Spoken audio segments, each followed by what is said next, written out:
Alliance and partnerships, a very important part of marketing arsenal, especially for early stage companies. In early days, one of the biggest partnership for us was tying up with Cricinfo.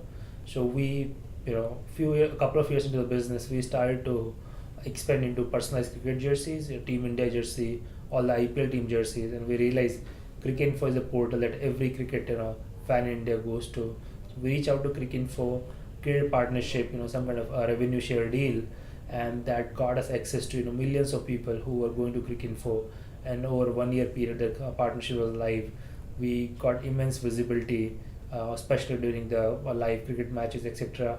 We created various promotions and programs where commentator will insert a line about a particular offer or promotion in Mintra, and that's a partnership that did not cost us anything but gave us a huge national visibility. Similarly, we tied up with various social portals in those days: India Rocks, IBBO, Big Adda.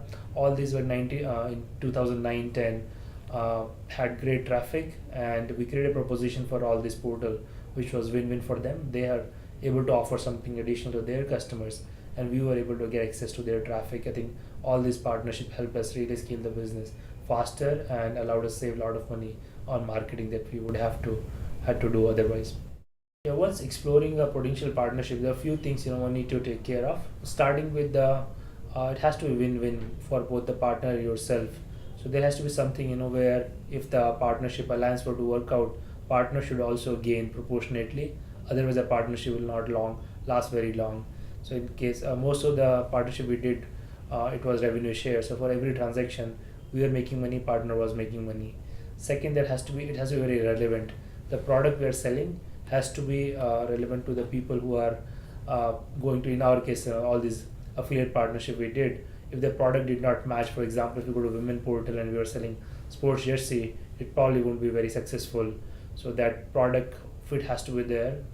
There has to be seamless integration. A lot of time what happens when people jump from one portal to another, they get confused if they don't have the right context, and they start to doubt whether it's a right portal or some virus or something.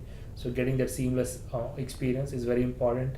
When they are done with the transaction, they should go back to the portal where they came from, again with the context intact. So customer has a sense of exactly where they're at, and they're able to trust the whole workflow.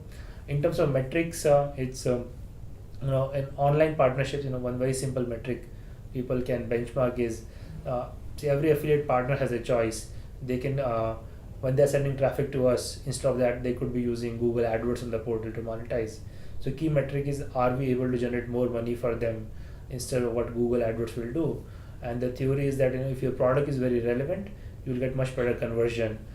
Therefore, partner will be able to monetize the traffic much better than they would through Google AdWords or other ad mechanisms. So that's probably one very key metric. Without that, a partnership will probably not last very long. Other thing to keep in mind is sometimes it takes a lot of iterations to get this partnership right.